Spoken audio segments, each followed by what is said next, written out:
నేటి సమాజంలో కనిపెంచిన తల్లిదండ్రులను పోషించడాన్ని భారంగా ఫీల్ అవుతున్నారు కడుపుడు పుట్టిన పిల్లలు. పట్టెడన్నం పెట్టడానికి మనసు రాక కన్నవారిని వీధిన పడేస్తున్నారు. తల్లిదండ్రులను బాధ్యతగా భావించకుండా ఆస్తిపాస్తులను లెక్కలేసుకొని గిరిగీసుకొని బతుకుతున్నారు.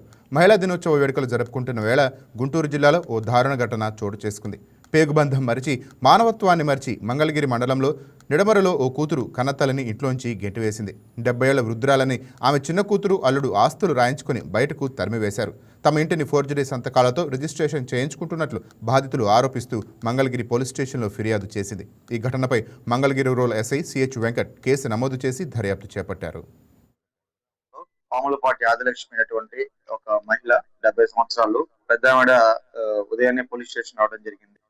విచారించగా తన చిన్న కుమార్తె అయినటువంటి చైతన్య అనే ఆమెకి తాడేపల్లిగూడెం నుండి వెంకట సత్యనారాయణ రెడ్డి గారికి ఇట్లా వివాహం జరిపించగా తన చిన్న కూతురు గత సుమారు 2 నెలల క్రితం తన భర్తకు ఆరోగ్యం అని చెప్పి ఇంటికి రావడం, ఎడమర్ల ఇంట్లో వాళ్ళ దగ్గర ఉంటూ ఆ ఇల్లుని తన పేరు మీద రాసుకొని ఈ రోజు నన్ను బయటికి పంపించేశారు, నాపై దుర్భాషలాడారని చెప్పేసి రిపోర్ట్ ఇవ్వడం జరిగింది. దీనిపైన వెంటనే స్పందించి ఆమె చెప్పినటువంటి ఆ బాధతో ఎప్పటే నిడమల గ్రామంకి వెళ్ళి ప్రాథమిక దర్యాప్తు చేపట్టాం. ప్రాథమికంగా విచారిస్తున్నాం. ప్రస్తుతం అసలు ఏం జరిగింది ఏంటనేది కూలంకుషంగా తెలుసుకున్న తర్వాత యాజ్ పర్ మెరిట్స్ ఆఫ్ ఎంక్వైరీని బట్టి చట్ట ప్రకారం ఆమె చర్యలు తీసుకొని ముందుకు. Please subscribe to YK TV Network. Please subscribe to YK TV. Please watch YK News. Don't forget to subscribe YK News channel.